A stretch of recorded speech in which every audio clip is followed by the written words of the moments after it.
Hello and welcome to my channel if this is your first time here, and if it's not, welcome back. My name is the Robot Devil's Advocate and I'm very excited to have you here. We have a fantastically creepy story today and it's a series, so I'm hoping to get a few videos out of this. These stories are a bit longer than my normal read, so it'll probably be a story of video. However, I'm very excited to have you here. The author that we're reading from today is I know what their name is. Miss Evil Dr. Potter. And this story is called I Inherited My Granddad's Pub, but I can't bring myself to go into that cellar again. The first time I tried recording this, I had such a bad headache, but I took some Tylenol and I'm starting to feel better. Anyway, so I did read just like the first few paragraphs of this story, and I really liked what I read. As always, the author's Reddit will be posted in the description below, and the stories themselves will also be posted. And it's a good excuse to work on my British accent, so I'm very excited. Anyway, I inherited my granddad's pub, but I can't bring myself to go into that cellar again. Part 1. I don't think any kid likes cellars, but the one at my granddad's pub is something else. The way the pub is laid out is that it's split in half between living space for the pub landlord and his family, and then the pub itself. The living space and its winding corridors and staircases are hidden behind doors which only the landlord, or in my case, the landlady, has the keys to, but my granddad has left them unlocked. He trusted his patrons. The pub has to have ways for the landlord to quickly get from one area to another without having to move through a crowd of patrons. Hence the hidden corridors and the stairwells. It's the same in old houses that used to keep servants. It's more common in very old pubs, and although this isn't one of the many that claim to be the oldest pub in England, it has medieval foundations, and the walls in the pub garden are the 17th century. The building is a pretty Victorian structure. I think that's really interesting. So 17th century, so 1600s, and medieval foundations. I like use of historical horror, or at least using history as a kind of your foundation for the story. In this case, literally using medieval history as the foundation. It's really neat. It helps with world building, and I enjoy it quite a bit. As a child, I made great use of the hidden passageways. What was always fun about going to visit Granddad was getting to secretly travel through the back of the pub and then pop up in places and freak out the punters. "How'd you get there?" they'd gasp, barely holding onto their pint glasses. "I thought you were a ghost." My favorite regulars were all the old-timers. They knew all the pub ghost stories. They'd tell me about the little boy who giggles in the function room, who, according to the psychic that came in, once died of TB sometime in the Edwardian era. And there's the lady who cries in a Victorian morning dress. She likes to appear around midnight and doesn't like men, which keeps them from lingering in the pub garden after chugging out time. There's also a man in the main bar area who likes to whistle sea shanties. My granddad likes to think he was a pirate or smuggler. We are, after all, situated near the coast, and the pub may well have partaken in some free trading. I'd always sit with my elders and listen to them spin yarns until it was time for me and my cousins to go to bed upstairs. Upstairs, we have 3 bedrooms, a bathroom, and a sitting room. The downstairs, we have a huge kitchen for making pub grub, my granddad's office, which is now technically mine, and then right as you approach the door to get into the main bar are the stairs to the cellar. The pub portion of the building was renovated just after the war, but the living quarters where my granddad still lives in look pretty Victorian. Very Victorian, sorry. I just got rid of a headache and my head is still kind of foggy, so please work with me here. The staircase isn't quite circular, but it has a bend as you walk down this darkness of the cellar. You can only barely see the bottom of the staircase as you look down. As you lean over the banister, all you can really see is the darkness, pure and black, like tar. You can see all the way down to the cellar's darkness from upstairs in the living quarters too, as it's one spiral staircase that connects the whole living quarters and makes it feel like a home rather than pub lodgings. Having to pass by the cellar staircase every time you wanted to enter the main bar was always terrifying as a child, but what was even worse was having to go down into the cellar yourself, especially if you had to go alone. Occasionally, Granddad would ask one of us to go down and get some ice for the bar. One day, my older cousin, who usually did the job, couldn't be found, so the task fell to me. "Get me some ice, wouldn't you, love?" he asked, handing me a shiny metal bucket from the bar. I hated saying no to the old man, especially when he asked so kindly. So I did as he bid me, as if... This might help a little bit. As if on the way to the gallows, I walked across the red patterned carpet of the main pub floor with my head lowered, dragging my feet on the floor. I raised my small hand to the door handle and opened the door to the living quarters. I stepped in and closed it behind me. The comforting sound of the pub, old rock and roll music, and chatter were blocked out in the process. I was left with an uneasy silence. The stairs to the cellar were waiting for me on the other side. I flicked the light switch on. The cellar was flooded with yellowy light. My pleather ballet flats began to tap on the... It's so funny. I imagine like this 8-9-year-old who just loves their ballet shoes, will not go anywhere without them. I think I had a pair of Skechers that were just I was obsessed with my Skechers at that age. No matter where I went, my Skechers came in and I was strapped. I always stayed strapped.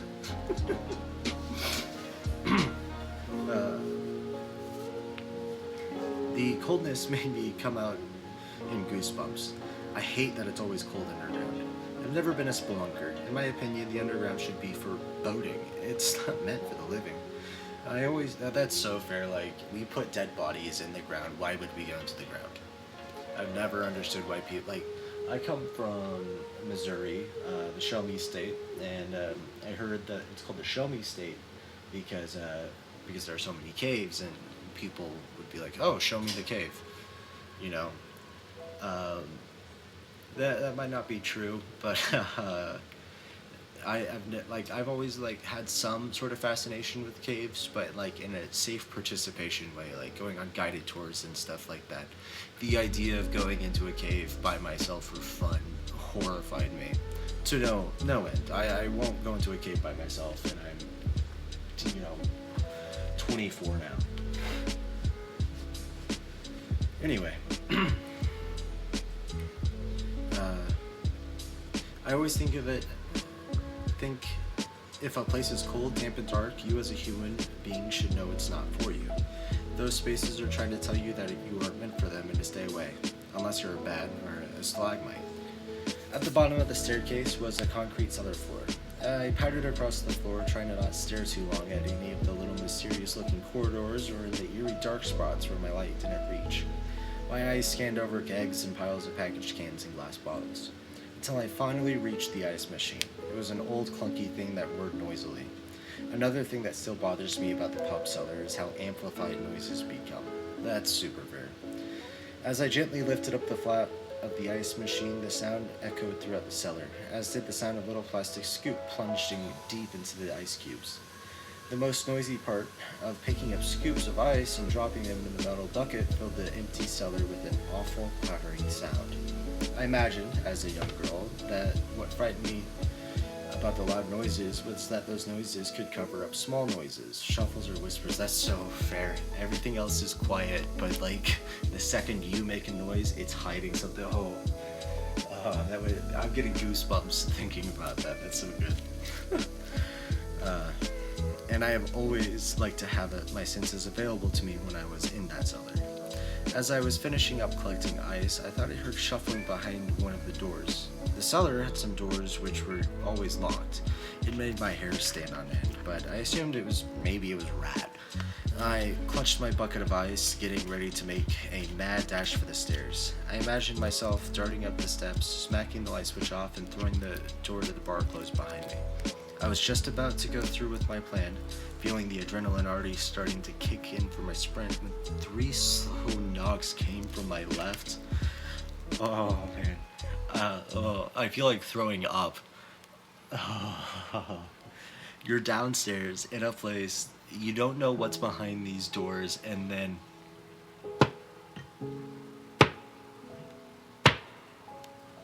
Ugh. I hate the sound of knocking already, so to have that in that space, it would be awful. Ugh. The door was partly rotted in places. I stared at it, waiting for another set of knocks, or maybe confirmation I just heard a random noise and there was something waiting behind the door as I asking to be left out. I was also looking to see if anything was peeking from the woodworm gaps in the door. Hello, I said stupidly. For a second, I wondered if the sound didn't come from my mouth, but rather echoed through my head. I wasn't entirely sure why I'd said it. I sort of felt like the words had been drawn or pulled out of me. I kept staring at the door, waiting for a response. Really, I wanted to run it, but I couldn't unstick my feet from the floor. I've never understood when people are like, my fight or flight is to stay still. Like, oh, I decided a long time ago, because as a kid, when something would scare me, I would slowly turn my head. But I decided, okay, so if something's there, or if something's not there, I should just get it over with. And I'd look and there'd be nothing there. But I never understood, the whole, I got stuck in place. No, I'm running. At the first sense of danger, I am running. Or fighting. Maybe it's just, natural selection and evolution and whatnot, but... Hello. A voice greeted slowly. It drew out the vowels strangely in a faltering high pitch that made me sick. It reminded me of my older cousins doing an impression of me. There was a brief pause where my dumbass child brain was trying to figure out what its next move. It was complicated because what if there was a person behind the door that needed help? What if someone was hurt behind that old door? I moved towards it. Okay, here's the thing. Leave, and then tell your granddad, and then he could be like, no, you're just hearing things, and then whether or not you believe him, that's up to you, but, if somebody's hurt, you've done all you can do at that point. Hello. It crooned again, beckoning me closer. It began to scratch against the door. That's interesting. So if it's something that can mimic you, but it's not very good at mimicking you, it's heard your voice, for the first time, and it can't do a perfect impression right away, or maybe it can't do a perfect impression at all, but it can get close. That would be so scary. It began to scratch against the door slowly, almost timidly, like a trapped, pathetic animal.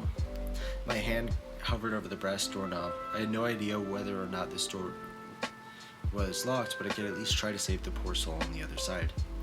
You are braver than I am. Then as my hand gripped the cold doorknob, there was a small shock that sent a message through my nervous system telling me that whatever had responded to me didn't sound or seem human. It was not to be trusted. It did not need me to save it. I snatched my hand away. I decided to scream in horror. I threw my metal bucket of ice at the door and bolted upstairs, not daring to even glance behind me until I reached my granddad's side. It might surprise you to know that I've been down in the cellar a lot since. Never alone, but in all states of drunkenness at all times of day with lots of people, with just one person, with a little cousin, etc. Nothing has happened since that day. After that unpleasant experience as a kid, we as a family all went back down there and opened that door, which had been unlocked. There was nothing behind it except the good bottles of booze. The pub had recently fallen into my hands. So that's interesting. Perhaps it can only exist when one person is there, or when it chooses to exist, or perhaps this isn't going to be supernatural horror at all, and this is going to be some sort of a psychotic break type thing. We'll have to see.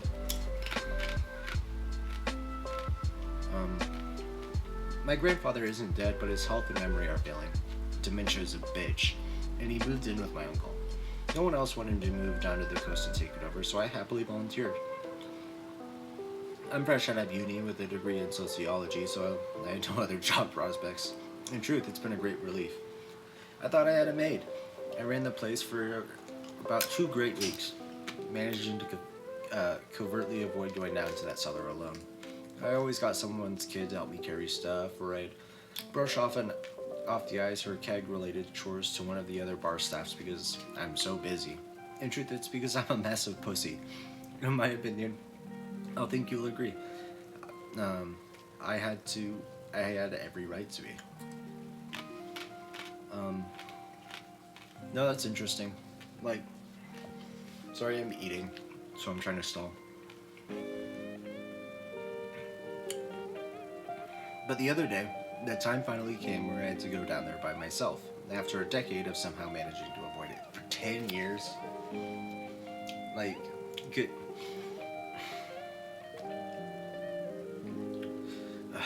Okay, it's gonna explain what they need. Okay.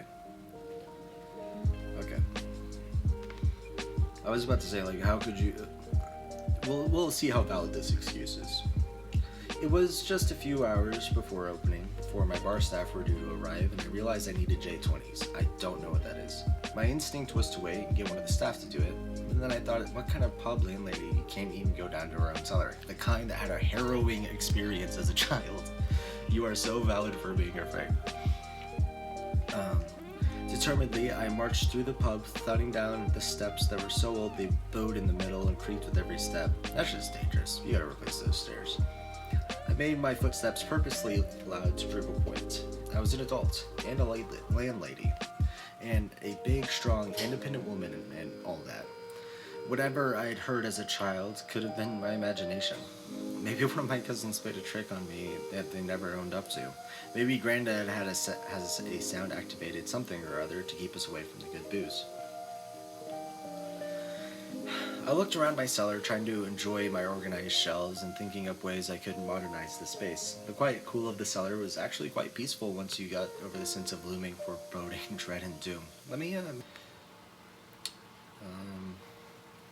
1 second, I'm sorry. I scanned my shelves looking for the bottles of J20 I needed to restock. I plucked the packet of small bottles from the shelf, then paused. I heard nothing, not even a shuffle. Just the still quiet of the cellar punctuated by the whirring of the ice machine. Still, I began to feel uneasy. I decided I'd made my point and it was time to leave. I always think that you should trust your instincts on things like that. I think a sense people often ignore but should heed more than anything is when your body tells you it's time to leave. I agree.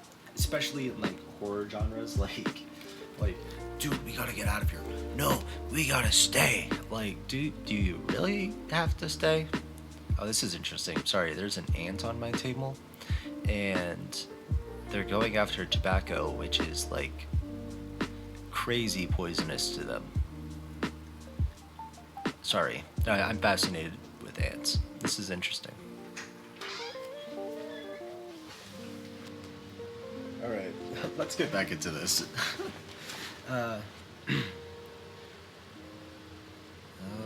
No, I definitely agree. Like, I think that's something that, like, a trope in horror movies where people are like, oh, bro, we should leave, and then someone else is like, no, we gotta stay, we gotta see if it's real or not. Like, no, if you have that sense, like, that's why we evolved, and the other person is clearly,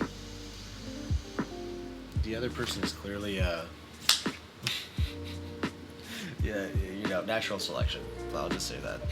Alright. Quickly, I climbed the stairs, half expecting something to grab me along the way or hear something thud up the steps behind me. But nothing did. I got to the top of the stairs and reached the hallway just fine. As I took one last look down the cellar, I opened the door to the pub. I smiled to myself, enjoying the feeling of having conquered a deep childhood phobia. Good for you. I took the box of bottles behind the bar and started restocking. As I restocked, I started to think quite cockily that being a pub landlady might be my calling. Man, I drank too much water, and now I'm overhydrated. Okay.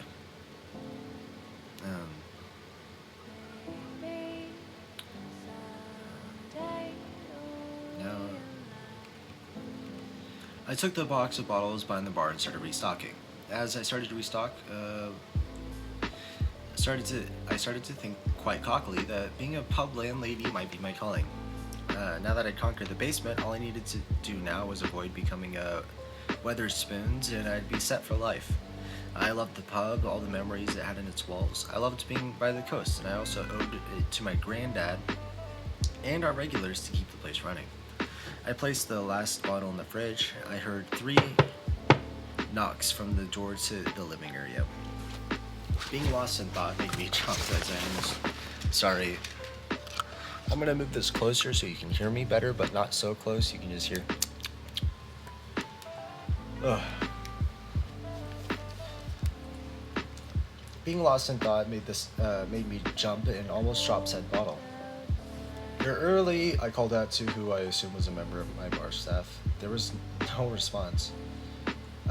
Make me a tea. Oh, sorry, I gotta do my British accent. "You're early," I called out to who I assume was a member of my bar staff. There was no response. "Make me a tea if you're going out to the kitchen, please." I think that's Australian. "Oi!" I snapped. That didn't work either. "Hello!" I yelled into the empty pub, the sound reverberating through the air. There was a lengthy silence. Then finally, I did hear something. I heard a quiet, strained voice, which sounded like it was coming from behind the door. I stepped out from behind the bar and began walking towards the sound. As I got closer, it started sounding like a child. I put my ear to the door, wondering if a kid had wandered in from the outside somehow, or maybe even broken in. Then, in a voice which sounded all too familiar, something from behind the door grounded out in a flattering and sickening, high-pitched mockery of my own voice. "Hello." That's so good. So that's the end of part 1. I think it's really good so far, but I want to save any comments that I have for part 2. So be on the lookout for that. And as always, like I always say, if you want to hear the story without my commentary or read it yourself, the links will be in the description for both the author's Reddit page and the story. Oh, and one more thing before I go. Screw you guys, I'm going home. But Carmen, we're trying to... screw you guys, home.